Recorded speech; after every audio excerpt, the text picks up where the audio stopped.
कायनात में इंसान को बहुत सी सलाहियतें दी गई, बहुत सारे इख्तियारात उसके हाथ में रखे गए हैं, लेकिन फिर भी इंसान हर लम्हा बारगाह इलाही का मोहताज रहता है। और ऐसी सूरत हाल में अगर कोई चीज़ इंसान के लिए तस्कीन का बायस बनती है तो वो दुआ है। दुआ की शुरुआत हज़रत आदम से ही हो गई थी।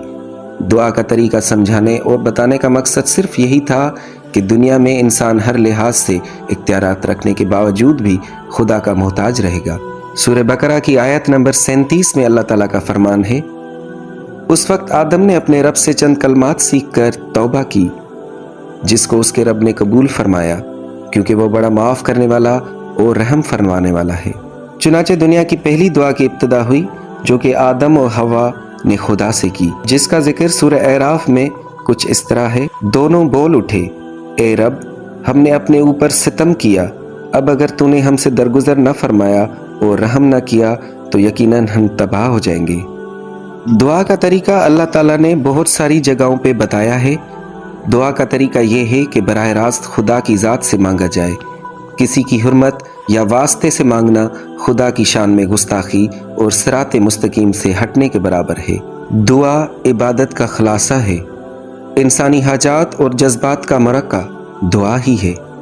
खुदा के मज़ीद इनामात हासिल करने और नुकसान से बचने का ज़रिया दुआ है।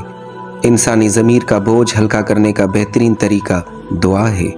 किसी भी इबादत का मकसद उस वक्त तक पूरा नहीं हो सकता जब तक खुदा के हुजूर में दुआ न की जाए। कुरान में जगह जगह दुआ करने और अल्लाह से मदद मांगने का जिक्र बार बार किया गया है। सबसे पहले सूरह फातिहा में बयान है, हम तेरी ही इबादत करते हैं और तुझ ही से मदद मांगते हैं। सूरह बकरा की आयत नंबर 186 में अल्लाह ताला का फरमान है, और ए नबी सल्लल्लाहु अलैहि वसल्लम, मेरे बंदे अगर तुमसे मेरे मुतल्लिक पूछें तो उन्हें बता दो कि मैं उनसे करीब ही हूँ। पुकारने वाला जब मुझे पुकारता है मैं उसकी पुकार सुनता हूँ और जवाब देता हूँ।